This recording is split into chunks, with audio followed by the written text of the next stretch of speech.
بسم الله الرحمن الرحيم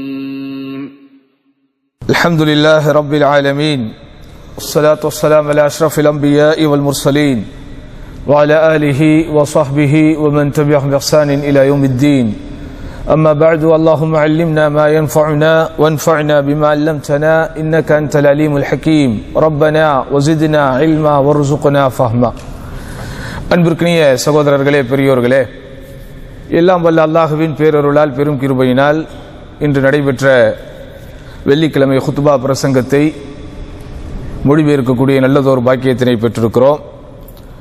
இன்றைய தலைப்பில் ஷேக் அவர்கள் ஜக்காத்தினுடைய கடமையை பற்றி விரிவாக விளக்கம் தந்தார்கள்.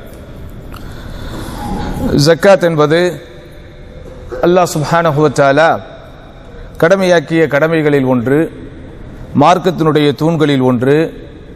அது கட்டாய கடமைதான் என்பதற்கு ஆதாரமாக அல் குர்ஆனுடைய வசனங்களும் நபி ஸல்லல்லாஹு அலைஹி வஸல்லம் ஹதீஸ்களும் அறிஞர்களுடைய ஏகோபித்த கூற்றுக்களும் சான்றுகளாய் உள்ளன. யார் ஒருவர் ஜக்காத் என்பது ஒரு கடமை என்பதை மறுத்து விடுவாரோ அவர் காஃபிராக, இறை மறுப்பாளராக கருதப்படுவார். மார்க்கத்தை விட்டு வெளியேற்றப்பட்டவராகவும் கருதப்பட்டு விடுவார். அவர் தான் செய்த இந்த பெரும் குற்றத்திற்கு, பெரும் பாவத்திற்கு அல்லாஹ்விடத்திலே மன்னிப்பு கேட்டு மீண்டாவிட்டால் அவர் தண்டிக்கப்பட வேண்டும், இஸ்லாமிய அரசாங்கமாக இருந்தார்.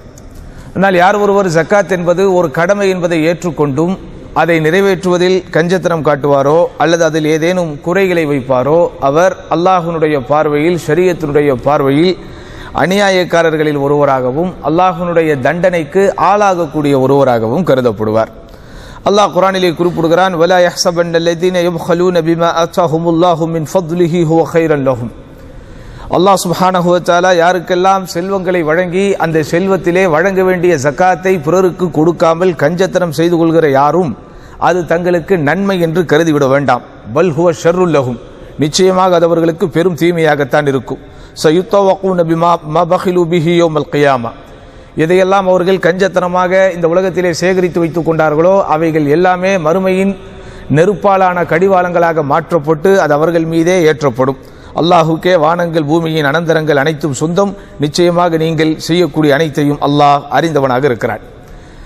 அல்லாஹ்வின் தூதர் ஸல்லல்லாஹு அலைஹி வஸல்லம் அவர்கள் குறிப்பிட்டார்கள், மன் ஆதாஹுல்லாஹு மாலன் ஃபலம் யுஅத்தி ஸகாத்தஹு, யாருக்கு அல்லாஹ் சுப்ஹானஹு வ தஆலா செல்வத்தை, செழிப்பை வழங்கி அதற்குரிய ஜக்காத்தை அவர் வழங்காமல் இருந்து விடுவாரோ மறுமையில் அவர் வழங்காமல் இந்த உலகத்திலே சேகரித்து வைத்துக் கொண்ட செல்வம் எல்லாவற்றையும் அல்லாஹ் நெருப்பாலான கடிவாளங்களாக மாற்றி மறுமை நாளில் அவருடைய கழுத்துக்களிலே தொங்க விடுவான். பிறகு தொங்க விடப்பட்ட அவைகளெல்லாம் சொல்லுமாம் அந்த மனிதனை பார்த்து, நான் தான் உனது செல்வம், நான் தான் உனது பொருளாதாரம், நான் தான் உனது சொத்து என்று சொல்லிக்கொண்டே இருக்கும் என்று ரசூலுல்லாஹி ஸல்லல்லாஹு அலைஹி வஸல்லம் அவர்கள் குறிப்பிட்ட செய்தி புகாரி என்கிற ஹதீஸ் நூலிலே இடம்பெற்றிருக்கிறது. எனவே அல்லாஹ்வின் அடியார்களே, அல்லாஹுக்கு செய்ய வேண்டிய ஹக்கை, அல்லாஹுக்கு நிறைவேற்ற வேண்டிய கடமையை நிறைவேற்றாமல் நீங்கள் சேகரித்து வைக்கக்கூடிய சொத்துக்களுடைய நிலைகள் சொர்க்கத்தில் எப்படி இருக்கும் என்பதை மறுமையிலே எப்படி இருக்கும் என்பதை கவனித்தீர்களா? எப்படியாப்பட்ட பாதிப்புகளையும் தண்டனைகளையும் அல்லாஹ் தருவதற்கு தயாராக இருக்கிறான் என்பதை யோசித்திருக்கிறீர்களா? ஆதலால் தான் அல்லாஹ் திருமறையிலே குறிப்பிடுகிறான், வல்லதீன யக்னிஸூன ذஹப வல் ஃபித்தா, யாரெல்லாம் இந்த உலகத்திலே தங்க காசுகளையும் வெள்ளி காசுகளையும் அதற்குரிய ஜக்காத்துகளை கொடுக்காமல் சேகரித்து வைப்பார்களோ, வலா யுன்ஃபிகூனஹா ஃபீ ஸபீலில்லாஹ், அல்லாஹ்வின் பாதையில் செலவில்லாமல் சேகரித்து வைப்பார்களோ, ஃபபஷ்ஷிருஹும் பிஅதாபின் அலீம், நபியே அவர்களுக்கு நோவினை தருகிற வேதனை உண்டு என்கிற நற்செய்தியை சொல்லுங்கள். யௌம யுஹ்மா அலைஹா ஃபீ நாரி ஜஹன்னம, மறுமை நாளில் அவர்கள் இந்த உலகத்திலே சேகரித்து வைத்த செல்வங்கள் எல்லாம் நெருப்பால் மாற்றப்பட்டு அவர்கள் மீதே அது சூட்டப்படும். அதை கொண்டு அவர்களுடைய முகங்களிலும் நெற்றிகளிலும் சூடுகள் போடப்படும். இதோ இதைத்தானே நீ உனக்காக உலகத்திலே சேமித்து வைத்துக் கொண்டாய், இதோ நீ சேமித்து சேகரித்து அதிகப்படுத்தி வைத்துக் கொண்ட தண்டனையை இதோ அனுபவித்துக் கொண்டே இரு என்று அல்லாஹ் சுப்ஹானஹு வ தஆலா சூரத்து தௌபாவினுடைய 24 மற்றும் 25வது வசனங்களிலே குறிப்பிடுகிறார். மேலும் வகால ஸல்லல்லாஹு அலைஹி வஸல்லம், அல்லாஹ்வுடைய தூதர் ஸல்லல்லாஹு அலைஹி வஸல்லம் அவர்கள் சொன்னார்கள், இந்த பூமியில் வாழுகிறவர்களில் யாரெல்லாம் தங்கத்தையோ வெள்ளியையோ அதற்குரிய ஜக்காத்தை கொடுக்காமல் சேகரித்து வைப்பாரோ அவருக்கு மறுமையில் நெருப்பாலான சூடுகள் போடப்படும். இந்த கருத்திலே உள்ள ஹதீசுகள், இந்த கருத்திலே உள்ள வசனங்கள் எல்லாம் நம்முடைய ஷேக் அவர்கள் நமக்கு எடுத்து சொன்னார்கள். இப்போ இது ஜகாத் கொடுக்காதவர்கள் எப்படியாப்பட்ட தண்டனைகளை, எப்படியாப்பட்ட கஷ்டங்களை அனுபவிக்க போகிறார்கள், அவர்களுக்கு எவ்வளவு பெரிய மோசமான தண்டனைகள் இருக்கிறது என்பதை எல்லாம் நமக்கு விளக்கி காட்டுகிறது. அடுத்த பகுதியில் ஷேக் அவர்கள் ஜகாத் ஏன் மக்கள் கொடுக்காமல் இருக்கிறார்கள், என்ன காரணங்களால் அவர்கள் ஜகாத்தை தருவதற்கு தர மறுக்கிறார்கள், ஜகாத் என்கிற அந்த கடமை அவர்கள் நம்பி இருக்கிறார்கள், ஜகாத் என்பது அல்லாஹ்வால் கடமையாக்கப்பட்டது என்பதை அவர்கள் மறுக்காமல் ஏற்றிருக்கிறார்கள். ஆனாலும் இந்த ஜகாத் என்கிற இந்த கடமையை அவர்களை தரவிடாமல் தடுப்பது எது என்பதற்குண்டான காரணங்களை ஷேக் அவர்கள் நமக்கு விளக்குகிறார்கள். அதாவது முஸ்லிம்களில் பெரும்பான்மையானவர்கள் ஜகாத் என்கிற கடமையை தருவதில் கவனமில்லாமல் இருக்கிறார்கள். அந்த ஜகாத்தை தருவதை பெரும் சுமையாக கருதுகிறார்கள். மேலும் அல்லாஹ் சுப்ஹானஹு வ தஆலா மார்க்கத்தினுடைய ஐம்பெரும் தூண்களில் ஒரு தூணாக இருக்கிற இதை, அதனுடைய முக்கியத்துவத்தை உணராமலேயே இருக்கிறார்கள். அப்படி இருக்கக்கூடிய நபர்களில் தொழுகையாளிகளும் உண்டு, நோன்பு வைப்பவர்களும் உண்டு, அல்லாஹ்வுடைய வேதத்தை ஓதிக்கொண்டிருப்பவர்களும் உண்டு. அவர்கள் மேலதிகமான உபரியான வணக்க வழிபாடுகளை செய்பவர்களும் உண்டு. கடைசியாக அவர் முடிக்கும் போது அற்புதமான ஒரு வார்த்தையை சொன்னார். எப்படி யஅமலூன நவாஃபில் வ யதரூனல் ஃபராயித், அவர்கள் எல்லாம் உபரியான கடமைகளை செய்து கொண்டிருக்கிறார்கள், ஆனால் கட்டாயமாக அவர்கள் மீது சுமத்தப்பட்டிருக்கிற கடமைகளை விட்டு விடுகிறார்கள் என்று ஷேக் அவர்கள் குறிப்பிட்டார்கள். சரி, அடுத்து மக்கள் ஜகாத்தை கொடுக்காமல் இருப்பதற்குண்டான காரணம் என்ன? அந்த முதலாவது காரணமாக கத்தீப் அவர்கள் குறிப்பிடுகிற போது கஞ்சத்தனத்தை தான் பிரதானமான காரணமாக குறிப்பிடுகிறார். பெரும்பான்மையான மக்கள் என்ன செய்கிறார்கள், தங்கள் மீது சுமத்தப்பட்டிருக்கிற ஜகாத் என்கிற கடமையை நிறைவேற்றாமல் அவர்களை தடுக்கக்கூடியது கஞ்சம்தான், கஞ்சத்தனம்தான். அவர்கள் கஞ்சத்தனத்தினால் ஜகாத்தை தராமல் இருக்கிறார்கள் என்றால் அல்லாஹ்வுடைய கோபத்திற்கும் அல்லாஹ்வுடைய சாபத்திற்கும் அவர்கள் ஆளாகிறார்கள். இந்த கஞ்சத்தனத்தினால் ஏற்படக்கூடிய பாதிப்பை கட்டாயம் அவர்கள் இந்த உலகத்திலேயே அனுபவிப்பார்கள் அல்லது மறுமையிலும் அனுபவிப்பார்கள். காரணம், இந்த கஞ்சம்தான் பெரும்பான்மையான பொருளாதாரங்களை வைத்திருப்பவர்களிடத்திலே ஜகாத்தை தர விடாமல் வைப்பதற்குண்டான காரணமாக இருக்கிறது. ஆனால் அவர்கள் ஒன்றை புரிந்து கொள்ள வேண்டும், இந்த உலகத்திலே வாழுகிற நபர்கள் யாராக இருந்தாலும் அவர்களிடத்தில் அல்லாஹ் சுப்ஹானஹு வ தஆலா கொடுத்திருக்கிற இந்த செல்வம் என்பது தற்காலிகமானது. அவர்களிடத்தில் அல்லாஹ் ஒரு அமானிதமாகத்தான் கொடுத்திருக்கிறான். ஒன்று, அல்லாஹ்வுடைய நாட்டத்தை கொண்டு அவர்கள் வாழுகிற போதே அவர்களுடைய செல்வங்கள் அவர்களை விட்டு போய்விடலாம், அல்லது இவர்களுக்கு மரணம் சம்பவிக்கும். எனவே மரணம் இவர்களை இந்த செல்வத்தை விட்டு பிரித்து விடலாம். நம்ம வாழ்ந்துகிட்டு இருக்கிறோம், செல்வம் நம்மிடத்திலே இருக்கிறது. எத்தனை ஆண்டு காலம் இந்த செல்வத்தை நாம் அனுபவித்து விடுவோம்? ஒன்று, பெரும்பான்மையான மக்களை பார்க்கிறோம், நேற்றைய பணக்காரர்கள் இன்றைக்கு ஏழையாக இருக்கிறார்கள். திடீரென்று ஏற்படக்கூடிய அனர்த்தங்களின் காரணத்தினாலோ அல்லது வேறுவித காரணங்களினாலோ எதிர்பாராத விபத்துகளின் காரணத்தினாலோ எத்தனையோ செல்வந்தர்கள் தங்களுடைய செல்வத்தை இழந்து கொண்டிருக்கிறார்கள். எத்தனையோ செல்வந்தர்கள் என்கிற பட்டியலில் இருந்து நீக்கப்படுகிறார்கள். அப்ப வாழுகிற போதே அவர்களுடைய செல்வம் அவர்களை விட்டு போய்விடுவதற்கு வாய்ப்பு உண்டு, அல்லது மரணம் என்பது இவர்களுக்கு சம்பவிக்கிற போது அந்த செல்வத்தை விட்டு இவர்கள் பிரிந்து விடுவதற்கு வாய்ப்பு உண்டு. ஆக செல்வம் என்பது தற்காலிகமாக நம்மிடத்திலே தரப்பட்டிருக்கிற ஒரு அமானிதம். நாளைய தினம் நம்முடைய வாரிசுதாரர்களாக யார் இருக்க போகிறார்களோ நிச்சயம் அவர்களிடத்தில் தான் இது போய் சேரப்போகிறது. அடுத்து ஷேக் அவர்கள் இந்த கஞ்சத்தனத்தை பற்றி விவரித்துக் கொண்டிருக்கும் போது இன்னொரு செய்தியை சொல்கிறார். மனிதர்களில் சிலருக்கு அல்லாஹ் சுப்ஹானஹு வ தஆலா திடீரென்று செல்வத்தை வழங்குகிறார். அவர்களுடைய வாழ்க்கையின் பெரும்பகுதியை அல்லது வாழ்க்கையின் ஒரு முக்கியமான பகுதியை ஏழ்மையிலும் வறுமையிலும் கழித்த அவர்கள், பசியிலும் பட்டியிலும் கழித்த அவர்களுக்கு திடீரென்று அல்லாஹ் சுப்ஹானஹு வ தஆலா வசதி வாய்ப்பை வழங்கி விடுகிறார். ஏழ்மையில் அவர்கள் இருக்கும் போதெல்லாம் அல்லாஹ் எனக்கு செல்வத்தை கொடுத்தால் நான் பிறருக்கு கொடுப்பேன், என் போல் வாடுகிற வதங்குகிற அனைவருக்கும் உதவி செய்வேன் என்றெல்லாம் நினைக்கிறார்கள். ஆனால் அல்லாஹ் அவர்களுக்கு செல்வத்தை கொடுத்து பொருளாதாரத்தை கொடுத்து பணக்காரர்கள் என்கிற அந்தஸ்திலே அவர்களை வைக்கிற போது எல்லாவற்றையும் அவர்கள் மறந்து விடுகிறார்கள். சிறு பிராயத்திலே அல்லது இளம் பிராயத்திலே அல்லது அவர்களுடைய கடந்த காலத்திலே அவர்கள் பட்ட கஷ்ட நஷ்டங்களை எல்லாம் மறந்து விடுகிறார்கள். இதை ஷேக் அவர்கள் நயவஞ்சகத்தனத்திற்கு ஒப்பாக ஆக்குகிறார்கள். நயவஞ்சகத்தனம் என்றால் என்ன? இருக்கும்போது ஒன்று இல்லாத போது ஒன்று என்று இருப்பதை போல, உள்ளொன்று வைத்துக் கொண்டு புறம் ஒன்று காட்டுவதை போல. அப்போ ஏழ்மையில் இருக்கிறவனுக்கு அவனுடைய பிரார்த்தனையின் காரணத்தினாலோ அல்லது வேறு ஏதோ ஒரு காரணத்தினாலோ அல்லாஹ் சுப்ஹானஹு வ தஆலா அவனுக்கு செல்வத்தை தந்து விடுகிறான். ஆனால் செல்வம் வந்ததற்கு பிறகு அவன் எல்லாவற்றையும் மறந்து விடுகிறான். அடுத்து இன்னொரு செய்தி அழகாக குறிப்பிடுறாங்க.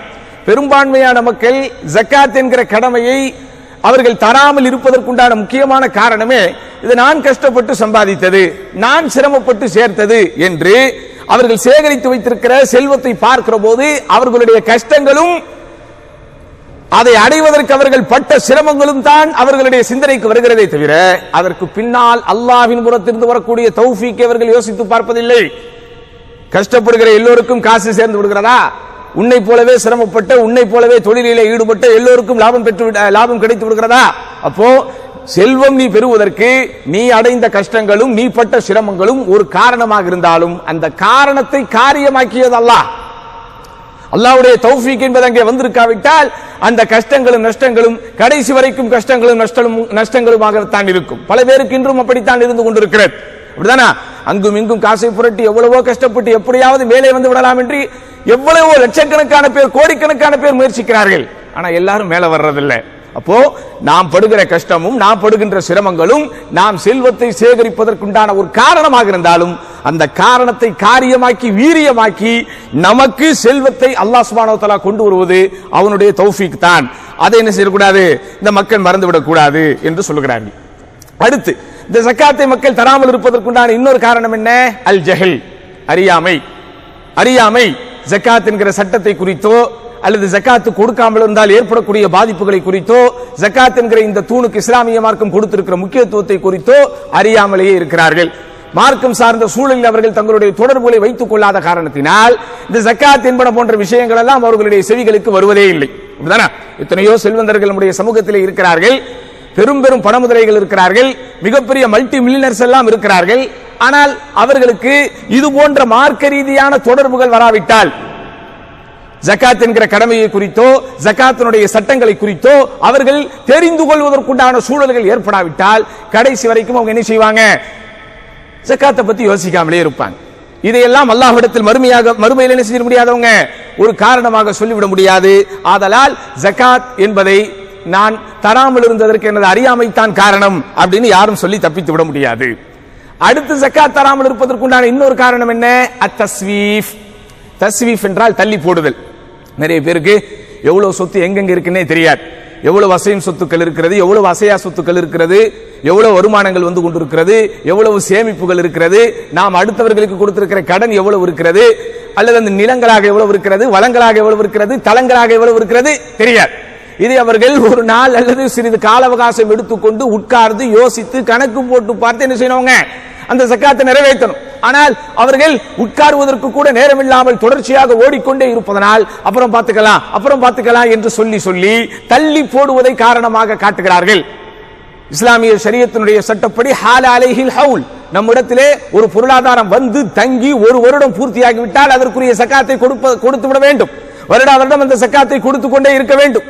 ஆனா பலரும் இதை பற்றிய ஒரு நிதானம் இல்லாத காரணத்தினால் அல்லது அவர்களுக்கு நேரம் இல்லை என்று அவர்களை நினைத்துக் கொண்டிருக்கக்கூடிய காரணத்தினால் தள்ளி தள்ளி போட்டு பல வருடங்களுடைய ஜக்காத்துகளை தராமலே இருக்கிறார்கள். அவர்கள் அல்லாஹ்வை அஞ்சிக் கொள்ளட்டும். அடுத்து மக்களிலே சிலர் இருக்கிறார்கள், அவர்கள் ஜக்காத்தை வழங்குகிறார்கள். ஆனால் ஜக்காத்தை அதனுடைய உரிய அளவில் அவர்கள் வழங்குவதில்லை. ஜக்காத் என்று சொல்லும் போது இஸ்லாமிய உம்மத்து பயந்து விடக்கூடாது. அடிப்படையில் இஸ்லாம் நம்மிடத்தில் எதிர்பார்க்கிற ஜக்காத் என்ன? 2.5% என்று நாம் சொல்லிக் கொண்டாலும் 40 ஒரு பங்கு. அல்லாஹ் எனக்கு 40 கோடியை கொடுத்திருக்கிறான் என்றால் 1 கோடி தான் ஜக்காத். 40 லட்சம் அல்லாஹ் எனக்கு கொடுத்திருக்கிறான் என்றால் 1 லட்சம் தான் ஜக்காத். அப்படிதானா? அப்போ 40 ஒரு பங்கை தான் அல்லாஹ் நம்மிடத்தில் ஜக்காத்தாக எதிர்பார்க்கிறான். அதை நம்ம என்ன செய்யணும்? சரியாக கொடுக்க வேண்டும். அடுத்து ஜக்காத் வழங்குபவர்களில் சிலர் இவர்களுடைய சம்பாத்தியத்தின் மீது யார் கடமை பெறுகிறார்களோ அவர்களுக்கு சில உதவிகளை செய்துவிட்டு அதை ஜக்காத்து கொடுத்து விட்டதாக எண்ணுகிறார்கள். இது பிழை. ஜக்காத் என்கிற கடமையை மாத்திரம் அல்லாஹ் சொல்லவில்லை, ஜக்காத் யாருக்கு போய் சேர வேண்டும் என்பதையும் அல்லாஹ் சொல்லி இருக்கிறான். எனது உடன் பிறந்த சகோதரன் அல்லது நான் பெற்ற பிள்ளைகள் அல்லது நான் பெற்றெடுத்த தாய் தந்தை என்னுடைய சம்பாத்தியம் யாருக்கு நேரடியாக போய் சேர வேண்டுமோ, யாரை கவனிப்பதும் பராமரிப்பதும் என் மீது சுமத்தப்பட்டிருக்கிற கடமையோ அவர்களுக்கு நான் செய்கிற உதவி என்ன செய்யக்கூடாது? ஜக்காத்தில் ஒரு காலம் நம்ம சேர்த்து விடக்கூடாது. அப்படி பலரும் சேமித்துக் கொண்டிருக்கிறார்கள். அவர்கள் என்ன செய்யணும்? கவனமாக இருக்க வேண்டும் என்பதை ஷேக் அவர்கள் தங்களுடைய முதலாவது உரையிலே குறிப்பிட்டார்கள். இரண்டாவது உரையிலே ஷேக் அவர்கள் என்ன செய்யறாங்க? இந்த ஜக்காத் பெறுவதற்கு தகுதி வாய்ந்தவர்களை பற்றி அல்லாஹ் சுப்ஹானஹு வ தஆலா சூரத்து தௌபாவினுடைய 60வது வசனத்திலே குறிப்பிடுகிறான். அந்த வசனத்தை ஓதி காட்டி ரொம்ப சுருக்கமாக அதே வேளையில் மக்கள் தெரிந்து கொள்ள வேண்டிய அழகான அற்புதமான ஒரு விளக்கத்தை கொடுத்திருக்கிறார்கள். குர்ஆனில் அல்லாஹ் சொல்லுகிறான், இன்னமஸ் ஸதகாத், இன்னமஸ் ஸதகாத், இந்த ஜகாத் வழங்கப்படுவதெல்லாம் எங்கெல்லாம் அல்லாஹ் சுப்ஹானஹு வ தஆலா இன்னமா என்கிற வார்த்தையை சொல்லுவானோ அதற்கு அர்த்தம் என்னவென்றால் அதை தாண்டி இன்னொரு அர்த்தத்தை நீங்கள் யோசிக்க கூடாது என்ற அர்த்தம். உதாரணமாக வெள்ளிக்கிழமை என்று வந்து விட்டால் நான் இந்த பள்ளியில் தான் ஜும்ஆ தொழுவேன் என்று ஒருவர் சொல்லிவிட்டால் என்ன அர்த்தம்? வேற பள்ளிக்கு ஒரு போக மாட்டார்னு அர்த்தம். வெள்ளிக்கிழமை வந்து விட்டால் நாங்கள் மட்டன் பிரியாணி தான் சாப்பிடுவோம் அப்படின்னு சொன்னா என்ன அர்த்தம்? வேற உணவு அவங்க சாப்பிட மாட்டாங்கன்னு அர்த்தம். இதெல்லாம் அதற்கு ஒப்பான உதாரணம் அல்ல, நீங்கள் புரிந்து கொள்வதற்காக சொல்கிறேன்.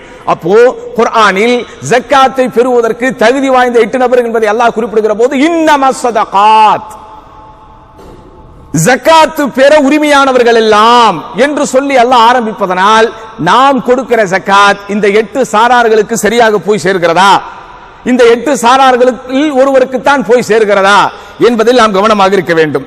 யார் அந்த 8 சாரார்? லில் ஃபுகரா, ஏழைகள், வல் மசாகீன், வறியவர்கள், வல் ஆமிலீன அலைஹா, அதற்காக உழைப்பவர்கள், வல் முல்லஃபதி குலூபுஹும், யாருடைய உள்ளங்கள் இஸ்லாமிய மார்க்கத்தின்பால் நெருங்குமோ இணைந்து வருமோ அப்படிப்பட்டவர்கள், வஃபிர் ரிகாப், அடிமைகளை விடுவித்தல், வல் காரிமீன், கடன் பெற்றவர்கள், வஃபீ சபீலில்லாஹ், அல்லாஹ்வின் பாதையில் போரில் ஈடுபடுபவர்கள், வபினி சபீல், வழிபோக்கர்கள் ஆகிய இந்த 8 சாரார்கள் தான் ஜக்காத் என்கிற கடமையை பெறுவதற்கு தகுதி வாய்ந்தவர்கள். உபரியான தர்மங்களை யாருக்கு வேண்டாமானாலும் செய்யலாம். உபரியான தர்மங்களை சதக்காவாக, அன்பளிப்பாக நாம் யாருக்கும் கொடுக்கலாம். ஆனால் அல்லாஹ் சுப்ஹானஹு வ தஆலா நமக்கு கொடுத்திருக்கிற பொருளாதாரத்தை கணக்கிட்டு சரியாக ஜக்காத் என்கிற அந்த வரியை நாம் செலுத்தும் போது அது யாருக்கு போய் சேர வேண்டுமோ அவர்களுக்கு தான் போய் சேர வேண்டும். சரியா? இப்ப அடுத்து இந்த 8 பேருக்கு ஒரு சின்ன விளக்கம். என்ன, ஃபுகரா மசாக்கின் அப்படின்னு சொல்லும்போது, ஏழைகள் வறியவர்கள் என்று சொல்லும்போது நம்முடைய உம்மத்திலே பெரும்பான்மையானவர்களுக்கு புரியாது. அது என்ன ஏழைகள், அது என்ன வறியவர்கள், அது என்ன ஏழைகள், அது என்ன இயலாதவர்கள், ரெண்டுமே சற்றேறக்குறைய ஒரே மாதிரி தானே தென்படுகிறது என்று அவர்கள் சொல்லலாம். மேலோட்டமாக பார்க்கும்போது அப்படித்தான். ஆனாலும் இந்த ஃபக்கீர்களுக்கும் மிஸ்கின்களுக்கும் சின்ன வித்தியாசம் இருக்கிறது. ஃபக்கீர்கள் என்றால் யார்? வஹுமுல் லதீன லா யஜிதுன மா யுன்ஃபிகுன அலா அன்ஃபுஸிஹிம் வ மா யஊலுஹும் நிஸ்ஃப ஸனா, தொடர்ச்சியாக 6 மாதங்களுக்கு அவர்களுக்கும் அவர்களுடைய குடும்பத்தினருக்கும் தேவையான எந்த ஒன்றையும் கையில் வைத்திருக்காமல் இருக்கிறார்களே அவர்கள் தான் ஃபக்கீர். ஃபக்கீர்சாங்கிறோம்ல, அப்படிதானே? இந்த ஃபக்கீர் என்பதற்கு ஃபிக்ஹ் படி, மரபுப்படி அறிஞர் பெருமக்கள் விளக்கம் கொடுக்கும்போது எப்படி கொடுக்குறாங்க? அடுத்த 6 மாதங்களுக்கு உணவோ அல்லது அவருடைய உறைவிட தேவைகளோ, இன்றைக்கு நாம் இருக்கிற இந்த காலகட்டத்தில் மின்சாரம் போன்ற தண்ணீர் போன்ற எல்லாவற்றையும் எடுத்துக் கொள்ளலாம். இந்த எல்லா செலவுகளையும் சமாளிக்க முடியாத அளவிற்கு யார் சிரமத்தில் இருப்பாரோ அவர் யாரு? ஃபக்கீர். சரி, மிஸ்கின் யாரு? வஹுமுல் லதீன யஜிதுன பஅத கிஃபாயத்திஹிம் ஃபயுக்மலு லஹும் மா தத்திமு பிஹி நஃபகத்துஸ் ஸனா. மிஸ்கின் கிட்ட கொஞ்சம் இருக்கும், அந்த 6 மாதங்கள், அதாவது 6 மாதம் வரைக்கும் இருக்கும். அவங்களுக்கு நம்ம 1 வருஷத்துக்கு தேவையானதை கொடுத்து பூர்த்தி பண்ணணும். மிஸ்கின் என்பவரிடத்துல கொஞ்சம் தான் இருக்கும், அது எவ்வளவு இருக்குன்னே தெரியாது. அவரும் ரொம்ப சிரமத்தில் இருப்பார், அப்ப அவரையும் பார்க்கணும். ஆக மொத்தத்தில் ஃபக்கீர் என்பதும் மிஸ்கின் என்பதும் என்ன? ஒருவர் ஒன்றுமே இல்லாதவர், இன்னொருவர் கொஞ்சோண்டு வைத்திருப்பவர். ஆனாலும் அது அவர்களுடைய தேவைகளையும் அவர்களுடைய சூழல்களையும் பூர்த்தி செய்வதற்கு போதுமாகாமல் இருக்கும்போது அவர்களுக்கு நம்ம என்ன செய்யணும்? உதவி செய்யணும். அதுதான் இந்த ஃபக்கீர்களுக்கும் மிஸ்கின்களுக்கும் இடையே நாம் தெரிந்து கொள்ள வேண்டியது. அடுத்து ஷேக் அவர்கள் வல் ஃபர்கு பைனல் ஃபுகராஇ வல் மசாகின், மேலதிகமாக நாம் தெரிந்து கொள்வதற்கு இந்த ஃபக்கீர்களுக்கும் மிஸ்கின்களுக்கும் ஏழைகளுக்கும் வறியவர்களுக்கும் இடையே இருக்கிற வித்தியாசம் என்ன? அன்னல் ஃபுகரா அஷத்து ஹாஜா, ஃபக்கீர்கள் என்போர், ஏழைகள் என்போர் மிகப்பெரிய கடுமையான தேவையில் இருப்பார்கள். ஃபலா யஜிதுல் வாஹிது மின்ஹும் மா யக்ஃபீஹி வ ஆயிலத்துஹு நிஸ்ஃபு ஸனா, ஒரு 6 மாத கால அளவிற்கு கூட எந்த தேவைகளையும் தன்னிடத்தில் வைத்திருக்காத அளவிற்கு ஏழைகளாக இருப்பவர்கள். வல் மசாகீன் அலா ஹாலம் மினல் ஃபுகரா, ஏழைகளோடு ஃபக்கீர்களோடு கம்பேர் பண்ணும்போது, ஒப்பிடும்போது இந்த மிஸ்கின்களுடைய நிலை கொஞ்சம் மேலே இருக்கும். ஏன்னா அவங்க கிட்ட தங்களுடைய தேவைகளை பூர்த்தி செய்வதற்குரிய ஒரு பாதி அளவு ஏதாவது இருக்கும், ஆனா இருக்காது. சிந்தித்து பாருங்கள், அல்லாஹ் சுப்ஹானஹு வ தஆலா சட்டத்தை எப்படி எழுதி வைத்திருக்கிறான் என்று. ஏழைகள் பாழைகள் என்று நீங்கள் சாதாரணமாக யாரையும் உதறி தள்ளிவிடக்கூடாது.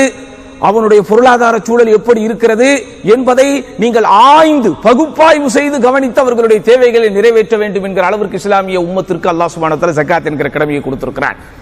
செல்வம் வைத்திருக்கிற செல்வந்தர்கள் எல்லோரும் தங்களுடைய ஜக்காத் என்கிற கடமையை சரியாக நிறைவேற்றுவார்களே, ஆனால் இந்த உம்மத்திலே ஏழைகள் இருப்பார்களா, பாழைகள் இருப்பார்களா, பஞ்சத்திலே பாடுபடுகிற பரதேசிகள் இருப்பார்களா, ஒவ்வொரு பெருநாள் வரும்போதும் ஏக்கத்தோடு வானத்தை அண்ணாந்து பார்ப்பவர்கள் இருப்பார்களா, எங்களுக்கு உதவி செய்கிற யாராவது வருவார்களா வரமாட்டார்களா என்கிற ஏக்க பெருமூச்சு விடுவார்களா, தங்கள் குமர்களை வீட்டிலே வைத்துக் கொண்டு திருமணம் செய்வதற்கு ஒவ்வொரு கால சூழ்நிலையிலும் கஷ்டப்படுபவர்கள் இருப்பார்களா, மருத்துவம் போன்ற திடீர் தேவைகள் வந்து விட்டால் ஐயோ என்ன செய்வேன் என்கிற அழுகையிலும் கண்ணீரிலும் இருப்பார்களா? அப்போ செல்வம் வைத்திருப்பவர்கள் கவனிக்க வேண்டிய ரொம்ப முக்கியமானது இந்த ஜக்காத். ஜக்காத் என்பதை கொடுப்பவர்களுக்கு அல்லாஹ் சுப்ஹானஹு வ தஆலா ஒரு காலம் கைவிட மாட்டான். நான் ஜக்காத்து கொடுத்ததனால் ஏழையாகி விட்டேன் என்று யாராவது சொல்லி கேள்விப்பட்டிருக்கிறீர்களா? ஜக்காத்து கொடுத்ததனால் என்னுடைய செல்வம் குறைந்து விட்டது என்று யாராவது கம்ப்ளைண்ட் செய்திருக்கிறார்களா? அதனால் செல்வம் வைத்திருப்பவர்களே ஜக்காத்தை சரியாக வழங்கி வாருங்கள். அல்லாஹ் உங்களிடத்திலே செல்வத்தை கொடுத்திருக்கிறான். கொடுத்திருக்கிற செல்வத்தை எந்த நேரத்திலும் எடுக்கக்கூடிய சக்தி அவனிடத்திலே இருக்கிறது. இப்ப ஜக்காத் என்பது இன்னொருவர் வந்து உங்களிடத்திலே கேட்கக்கூடியதல்ல, கேட்காமலேயே நீங்கள் கணக்கு போட்டு சரியாக வழங்குவது. சரி, அடுத்து மூன்றாவது சாரார் என்ன? அல் ஆமிலூன அலைஹா, அதற்காக பணிபுரிபவர்கள். அவங்க யாரு? அவர்கள் இந்த ஜக்காத்தை கலெக்ட் செய்வதற்கு, ஜக்காத்தை வசூலிப்பதற்கு அரசாங்கத்தினால் அல்லது அனுமதி பெற்ற இடத்திலிருந்து நியமிக்கப்பட்டவர்கள். அவர்கள் அதற்காக வேலைகளிலே இருப்பார்கள். அந்த பணிகளில் அவர்கள் இருக்கும்போது அவர்களுடைய தேவைகளுக்காக என்ன செய்யணுமா? ஜக்காத்தை கொடுக்கணும்.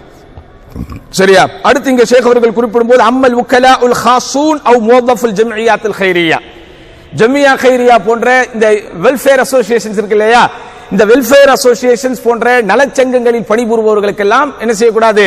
ஜக்காத்தை கொடுக்க கூடாது. அன்டில் அண்ட் அன்லெஸ் அவர்கள் உண்மையாலுமே ஜக்காத்திற்கு தேவையுடையவர்களாக இருந்தால்.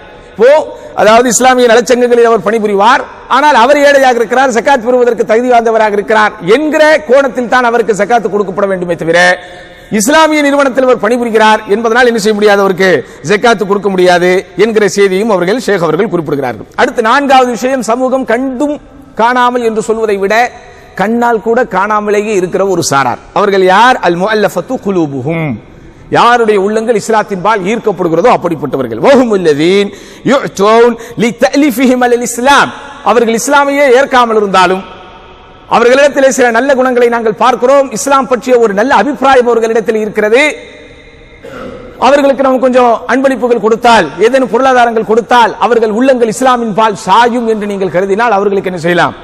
ஜக்காத்தில் இருந்து கொடுக்கலாம். அல்லது அவன் புதிதாக இஸ்லாத்தை தழுவி விட்டான், ஆனாலும் அவருடைய நிலை ரொம்ப கஷ்டத்திலும் சிரமத்திலும் இருக்கிறது, நாம் கொடுக்கக்கூடிய பொருளாதாரம் அவனுடைய உள்ளத்தையும் அவனுடைய ஈமானையும் உறுதிப்படுத்துவதற்கு ஒரு காரணமாக அமையும் என்று நாம் நம்பினால் அவர்களுக்கும் கொடுக்கலாம். இப்படிப்பட்ட இரண்டு சாராரும் இந்த முஅல்லஃபத்தி குலூபுஹும் என்கிற இந்த பட்டியலிலே சேர்கிறார்கள். ஐந்தாவது யார்? அடிமைகளை விடுவித்தல், அடிமைகள் அல்லது இஸ்லாமிய சிறைவாசிகளை விடுவித்தல் ஆகிய இரண்டும் இதிலே இடம்பெறுகிறது. ஆறாவது சாரார் யார்? கடன் பெற்றவர்கள்.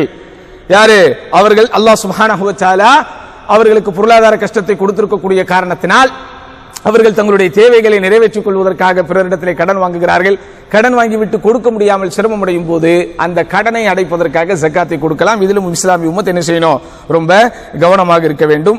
ஏழாவது சாராரை பொறுத்தவரைக்கும் மஃபி சபீலில்லாஹ், அல்லாஹ்வின் பாதையில். இந்த அல்லாஹ்வின் பாதையில் என்பதை வைத்துத்தான் எல்லோரும் இன்றைக்கு குழப்பிக் கொண்டிருக்கிறார்கள். அல்லாஹ்வின் பாதையில் என்பது முழுக்க முழுக்க அல்லாஹ்வின் பாதையில் ஜிஹாது செய்பவர்களைத்தான் குறிக்கும், அல்லாஹ்வின் பாதையில் போரிடுபவர்களைத்தான் குறிக்கும். இப்படிதானே எல்லாரும் நாங்க அந்த வேலையை பார்க்கிறோம் இந்த வேலையை பார்க்கிறோம், அல்லாஹ்வுடைய பாதை அல்லாஹ்வுடைய பாதைன்னு சொல்லி என்ன செய்யக்கூடாது? நம்ம யாருக்கு போய் உரிய முறையில் இந்த ஜக்காத்தை சேர வேண்டுமோ அவர்களுக்குரிய ஹக்கை நாம் தடுத்து விடக்கூடாது. ஜக்காத் என்பது ஏன் இவ்வளவு அழுத்தமாக கண்டிப்பாக நமக்கு சொல்லப்படுகிறது என்றால், அது அல்லாஹ்வுக்கு நாம் செலுத்த வேண்டிய காணிக்கை ஹக்கு, ஆனால் அது யாருக்கு போய் சேர வேண்டுமோ அவர்களுக்கு போய் சேர வேண்டும். அப்ப இந்த பள்ளி வாசல்கள் கட்டுவதற்கு அல்லது மற்ற இந்த பணிகளுக்கெல்லாம் ஜக்காத்தை தரலாமா என்றால் இல்லை. பள்ளிவாசல்கள் கட்டுவதற்கெல்லாம் ஜக்காத்து தரப்படுவது இஸ்லாமிய ஷரியத் நமக்கு வழிகாட்டுதலாக தரவில்லை. அது தனவந்தர்கள் தங்களுடைய செல்வத்தில் கூடுதலாக கொடுக்க வேண்டும். ஜக்காத்தை மட்டும்தான் நான் கொடுப்பேன், மற்ற விஷயங்களை கொடுக்க மாட்டேன் என்று இஸ்லாம் உங்களை என்ன அடம்பிடிக்கவா சொல்கிறது? மா நக்கஸத் ஸதகத்துன் மின் மால், நீங்கள் கொடுக்கிற எந்த சதக்காவும் உங்களுடைய பொருளாதாரத்தை என்ன செய்யாது? குறைத்து விடாது. அதுவும் இந்தியா இலங்கை போன்ற நாடுகளில் வாழ்கிற நம்முடைய சூழலை கொஞ்சம் நாம் சிந்தித்து பார்க்க வேண்டும். நமக்கு என்ன அரசாங்கம் உதவி செய்கிறதா, அல்லது வேறு ஏதேனும் தொண்டு நிறுவனங்கள் நமக்கு உதவி செய்கிறதா, அல்லது வேறு ஏதேனும் வெளிநாட்டு நிறுவனங்கள் நமக்கு உதவி செய்கிறதா? யாரும் உதவி செய்யறதில்லை. அங்கிருந்தும் இங்கிருந்தும் ஏதாவது வரக்கூடிய சின்ன சின்ன உதவிகளை இவர்கள் தடுக்காமல் இருந்தால் போதும் என்கிற நிலையில் தான் நம்முடைய வாழ்க்கை போய் கொண்டிருக்கிறது. அப்போ அங்கே யோசித்து பாருங்கள், நாம் எல்லாரும் நம்முடைய வேலைகளை பார்த்து கொண்டிருக்கிறோம். குறிப்பாக வெளிநாட்டிற்கு வந்திருக்கிற நம் போன்றவர்கள் நாம் நமது குடும்பம், நம்முடைய வேலை, நம்முடைய சூழல் என்று பார்த்துக் கொண்டிருக்கிறோம். பள்ளிவாசல், மதரசாக்கள், அனாதை இல்லங்கள் இவைகளெல்லாம் சமுதாயத்தில் இல்லவே இல்லை. இவைகளை எல்லாம் பார்ப்பதற்கு, பராமரிப்பதற்கு, கண்காணிப்பதற்கு, நடத்துவதற்கு, நிர்வாகம் செய்வதற்கு ஆட்களே இல்லை என்றால் இந்த சமூகம் என்னாகும் யோசித்து பாருங்கள். அப்ப நம்ம அதில் நேரடியாக தலையிட முடியாது. அதற்குண்டான சூழலோ நேரமோ நம்மிடத்தில் இல்லை எனும் போது அது போன்ற விஷயங்களுக்கெல்லாம் நம்முடைய பொருளாதாரத்தில் ஒரு பகுதியை நம்ம ஒதுக்கி கொடுக்கத்தான் வேணும். இஸ்லாமிய உம்மத் அப்படி கொடுத்ததனால் தான் இன்று வரைக்கும் வந்திருக்கிறோம். இதுதானா மிக மிக மிக மிக மைக்ரோ மைனாரிட்டியாக ஒவ்வொரு நாடுகளில் வாழ்ந்தாலும் நம்முடைய பணிகள் மாஷா அல்லாஹ் போய் கொண்டிருக்கிறது, பலரையும் அது கவர்ந்து கொண்டிருக்கிறது, பலரும் இந்த மார்க்கத்தின் பால் இணைந்து கொண்டிருக்கிறார்கள் என்றால் ஏதோ சில பேர் தன்னலம் பாராமல் அங்கே வேலை பார்த்துக் கொண்டிருக்கிறார்கள். அப்படிப்பட்ட அந்த பணிகளுக்கும் நம்ம என்ன செய்யணும்? நம்முடைய உதவிகளை செய்யணும். ஆனா ஜக்காத் என்பது இந்த 8 சாராருக்கு கொடுக்க வேண்டியவர்களுக்கு என்ன செய்யணும்? நம்ம கொடுக்கணும். 7 பேர் பிடிச்சிட்டோம். 8வது வந்து இப்னு சபீல். இப்னு சபீல் என்றால் என்ன? வழிப்போக்கன். அது என்ன வழிப்போக்கன்? டிராவலர், ஒரு ஸ்ட்ரேஞ்சர், ஒரு டிராவலர். பணி நிமித்தமாக வந்திருக்கிற ஒருவர் தன்னுடைய பிரயாணத்தில் வந்திருக்கிறார். பிரயாணத்தில் திடீர் என்று அவர் மாட்டிக்கொண்டார். தன்னிடத்தில் இருக்கிற எல்லாவற்றையும் இழந்து விட்டார் என்றால் அவர் பணக்காரனாக இருந்தாலும் பரவாயில்லை, அவர் ஊர் போய் சேருவதற்குண்டான உதவிகளை செய்வதற்கு நம்ம என்ன செய்யலாம்? ஜக்காத்து கொடுக்கலாம். இப்படிப்பட்ட 8 சாரார்களுக்கு நம்ம வந்து ஜக்காத்து கொடுக்க வேண்டும். இந்த ஜக்காத் என்பது முறையாக கொடுக்கப்படும் போது நிச்சயமாக இஸ்லாமிய சமூகத்திலே ஏழ்மையோ, வறுமையோ, வாட்டமோ, தேக்கமோ இருக்காது. இஸ்லாமிய சமூகத்தில் இந்த ஜக்காத் என்கிற கடமைகள் எல்லாம் சரியாக கொடுக்கப்படக்கூடிய ஒரு சூழல் இருப்பதனால் தான் திருட்டு கூட்டம் என்று நம்முடைய உம்மத்திலே இல்லை. யோசிச்சு பாருங்க, ஏன் ஒருவன் திருட போகிறான்? அதுக்காக திருடுகிற எல்லோரிடத்திலும் நியாயமான காரணங்கள் இருக்கிறது என்று நாம் சொல்ல முடியாது. சில பேர் திமிராக திருடுகிறார்கள், பணக்காரத்தனமாக செருக்காக வாழ வேண்டும் என்பதற்காக திருடுகிறார்கள். அவர்களெல்லாம் உண்மையிலேயே தண்டிக்கப்பட வேண்டியவர்கள். பட் இருந்தாலும் சில பேர் பசிக்காக, தன்னுடைய அடிப்படை தேவைகளை நிறைவேற்றிக் கொள்வதற்காகவெல்லாம் திருடக்கூடியவர்களை பார்க்கிறோம். பட் அவர்களுக்கெல்லாம் ஜக்காத் உரிய முறையிலே போய் சேர்ந்து உரிய முறையில் அவர்களுக்குண்டான ஹக்கை அவர்கள் பெறும்போது நிச்சயம் என்ன செய்யாது? சமுதாயத்தில் பொருளாதார சுரண்டல் என்பது இருக்கவே இருக்காது. ஆதலால் என் அன்பிற்கினிய சகோதரர்களே, செல்வந்தர்களே, செல்வம் வைத்திருப்பவர்களே, ஜக்காத்து கொடுப்பதில் ஒரு காலம் நீங்கள் கவனம் இல்லாமல் இருக்காதீர்கள். ஜக்காத்து கொடுக்க விடாமல் தடுப்பதற்கு என்னென்ன காரணங்கள் எல்லாம் இருக்கிறதோ அந்த எந்த காரணமும் உங்களிடத்திலே வராமல் நீங்கள் பார்த்துக் கொள்ளுங்கள். ஒவ்வொரு நாள் காலையிலும் அல்லாஹ் சுப்ஹானஹு வ தஆலா ஒரு மலக்கை நியமிக்கிறான். அந்த மலக் எப்படி? யா அல்லாஹ், செலவு செய்பவனுக்கு நீ செலவு செய்வாயாக, தருபவனுக்கு நீ தருவாயாக, தராமல் தடுத்து வைத்துக் கொள்பவனுக்கு நீயும் தடுத்துக் கொள்வாயாக என்று மலக்குகள் துஆ செய்கிறார்கள். அப்போ ஜக்காத் என்பதுதான் உள்ளபடியே ஒருவனுடைய ஈமானுடைய வலிமையை பறைசாற்றும். தொழுகை என்பது ஈமானுக்கு நெருக்கமானது, மார்க்கத்தின் முதன்மை கடமை எல்லாம் இருந்தாலும் அந்த ஜக்காத்தை அவன் தரும்போதுதான் அவனுடைய என்ன சொல்றது? குர்ஆனில் அல்லாஹ் சொல்வதை போல ஆச்சல் மால அலா ஹுப்பிஹி என்ற ஒரு வசனம் வரும். அப்படி ஆச்சல் மால அலா ஹுப்பிஹி, அந்த செல்வத்தை அவன் வழங்குகிறான். எப்படி வழங்குகிறான் தெரியுமா? அலா ஹுப்பிஹி, அந்த செல்வத்தின் மீது அவனுக்கு நேசம் இருந்த போது. அவனுக்கு தெரியும் இந்த 1 மில்லியன், இந்த 1 லட்சம் நான் சேர்த்து வச்சா நாளைக்கு எப்படி எனக்கு பயன் பெறும், இந்த 1 லட்சத்துக்கு நான் வந்து இன்னைக்கு 1 பவுன் நான் வாங்கி வச்சா நாளைக்கு அதனுடைய ரேட் எப்படி போகும்னு எனக்கு தெரியும். எப்படிதானா என்னுடைய சந்ததிகளுக்கு, என்னுடைய பேர குழந்தைகளுக்கு இது எப்படி பயன்பெறும் என்பது எல்லாம் தெரியும். இருந்தாலும் நான் அல்லாஹுக்காக, அல்லாஹ்வுடைய மார்க்கத்திற்காக, அல்லாஹ்விடத்தில் அன்பையும் அருளையும் பெற வேண்டும் என்பதற்காக அப்படியே ஆச்சல் மால அலா ஹுப்பிஹி, உள்ளத்தை கிழித்து உள்ளே இருந்து எடுத்து கொடுப்பதை போல அந்த செல்வத்தின் மீது எனக்கு நேசமும் பாசமும் இருந்த போதும் அதை நான் அல்லாஹ்வின் பாதையில் கொடுக்கிறான் என்று அல்லாஹ் சுப்ஹானஹு வ தஆலா தர்மம் கொடுப்பவர்களை பற்றி திருக்குர்ஆனிலே சொல்லி காட்டுகிறான். அல்லாஹ் இந்த இஸ்லாமிய மார்க்கத்தை வளர்த்தது இப்படி பல சேவைகளை கொண்டுதான். மார்க்கத்திற்காக களத்திலே இறங்கி வீரதீரமாக போர் செய்கிற போராளிகள் இருக்கிற அதே வேளையில் இந்த பக்கம் எப்போது அல்லாஹ்வின் தூதர் கேட்டாலும் அள்ளி அள்ளி கொடுப்பதற்கு அபூபக்கர் சித்திக், உஸ்மான் இப்னு அஃபான், அப்துர் ரஹ்மான் இப்னு அவுஃப் போன்ற தனவந்தர்களை அல்லாஹ் சுப்ஹானஹு வ தஆலா ஒரு கட்டத்திலே அல்லாஹ் வைத்திருக்கிறான். ஆதலால் என் அன்பிற்கு நீ இஸ்லாமிய பெருமக்கள், தனவந்தர்கள், செல்வந்தர்கள் என்ன செய்யணும்? இந்த ஜக்காத்து கொடுப்பதில் நம்ம கொஞ்சம் அப்படியே கண்டும் காணாமல் இருக்கக்கூடாது. நம்முடைய ஜக்காத் எவ்வளவு என்பதை நாம் கணக்கு போடுகிறோமோ இல்லையோ, நம்மை படைத்த இறைவன் கட்டாயம் கண்காணித்துக் கொண்டிருக்கிறான், கணக்கு போட்டுக் கொண்டிருக்கிறான். அவனுடைய வலையிலிருந்து ஒரு காலம் நம்மால் தப்பிக்க முடியாது. அல்லாஹ்வின் பாதையில் நாம் கிள்ளி கொடுத்தாலும் சரி, அள்ளி கொடுத்தாலும் சரி, அல்லாஹ் நமக்கு அதை திருப்பி தரும் போது கட்டாயம் பன்மடங்காக தருகிறான். ஜக்காத் தான தர்மங்கள் வளர்த்து விட்டுதான் அதற்கு பழக்கமும் வழக்கமே தவிர ஒரு நாளும் அது வழுக்கி விட்டு பழக்கம் கிடையாது என்பதை மனதில் கொண்டு எல்லாம் வல்ல அல்லாஹ் சுப்ஹானஹு வ தஆலா தர்மம் செய்யக்கூடிய நன்மக்களாக, தனவந்தர்களாக, பிறருடைய கவலைகளை, கண்ணீரை, கஷ்டத்தை போக்கக்கூடிய இடத்தில் இருப்பவர்களாக வல்ல ரஹ்மான் அனைவரையும் வைத்தருள்வானாக என்று வேண்டி இந்த தர்ஜுமாவை நிறைவு செய்கிறேன். வாஹிரு தஅவானா அல்ஹம்துலில்லாஹி ரப்பில் ஆலமீன். அஸ்ஸலாமு அலைக்கும் வரஹ்மத்துல்லாஹி வபரகாத்துஹு. சுப்ஹானக